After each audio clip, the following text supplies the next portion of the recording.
देशपातळीवरील vote चोरीचा प्रकार उघडकीस आलेला असतानाच आता ठाण्यात चक्क मतदार पळवापळवी उघडकीस आली आहे। भूभाग ज्या प्रभागामध्ये आहे त्या प्रभागामध्ये मतदान करण्याचा मतदारांना हक्क हिरावून तो दुसऱ्या प्रभागात वर्ग केला असल्याचा प्रकार राष्ट्रवादी काँग्रेस शरदचंद्र पवार पक्षाचे ठाणे जिल्हा अध्यक्ष मनोज प्रधान यांनी पत्रकार परिषदेमध्ये उघडकीस आणला आहे। दरम्यान या संदर्भातील सर्व पुरावे सोमवारी निवडणूक अधिकाऱ्यांना सादर करणार आहोत। त्यानंतरही दुरुस्ती केली नाही तर संबंधित अधिकाऱ्यांना काळे फासू असा इशाराही प्रधान यांनी दिला आहे। ठाणे महानगरपालिकेच्या निवडणुका लवकरच घेतल्या जाणार आहेत। या निवडणुकांच्या अनुषंगाने मतदार याद्या अद्ययावत करण्याचं काम हाती घेण्यात आलेलं आहे। प्रारूप मतदार याद्या जाहीर करण्यात आल्या असून यामध्येच घोळ घातला असल्याचं उघडकीस आलं आहे। त्याचा पर्दाफाश आज प्रधान यांनी केलाय।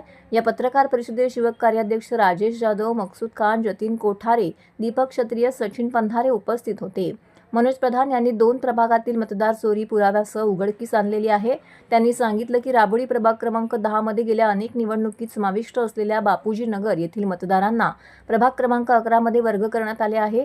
हे करत असताना भूभाग मात्र प्रभाग क्रमांक 10 मध्येच ठेवण्यात आलेला आहे। म्हणजेच प्रभाग क्रमांक 10 मध्ये राहणाऱ्या 2680 मतदारांना प्रभाग क्रमांक 11 मधील उमेदवारांसाठी मतदान करावं लागणार आहे। यामागे सत्ताधारी वर्गाचा प्रशासनावरती असलेला दबाव कारणीभूत आहे। राबोडी भागामध्ये क्लस्टर डेव्हलपमेंट करण्यात येणार आहे, त्यास बापूजी नगरमधील नागरिकांचा विरोध आहे।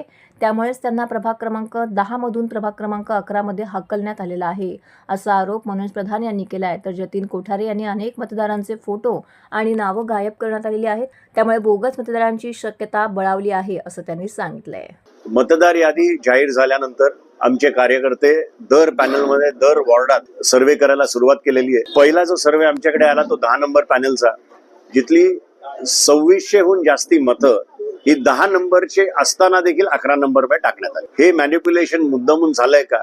तर हो, आमच्या मते हे 100% मुद्दामून झालंय। बापूजी नगर नावाचा जो एरिया आहे जिथे 1400 मतं आहेत, जे तिथल्या सत्ताधाऱ्यांच्या विरोधात आहेत, ज्यांची मतं त्यांना पडणार नाही असं त्यांना जाणवलं आहे, ती मतं तिकडनं उचलून 11 नंबरमध्ये टाकण्यात आलेली। असं सेम वृंदावनमध्ये झालेलं आहे। एका बिल्डिंगची अर्धी मतं 10 मध्ये, अर्धी मतं 11 मध्ये। जी बिल्डिंग मध्ये तुमची कामं झाली नाहीये, तुम्हाला वाटते की इकडनं आपल्याला मतदान मिळणार नाही, त्यांना 11 नंबरमध्ये टाकण्यात आलेली आहे। अशी 2600 नावांची यादी आम्ही दिलेली आहे इलेक्शन कमिशनला, कमिशनरला। ठामपणे आपल्या माध्यमातून आम्ही सांगू इच्छितो की ही जर नावं परत 10 नंबरमध्ये आली नाही तर जन आंदोलन उभारू आणि रस्त्यावर उतरू।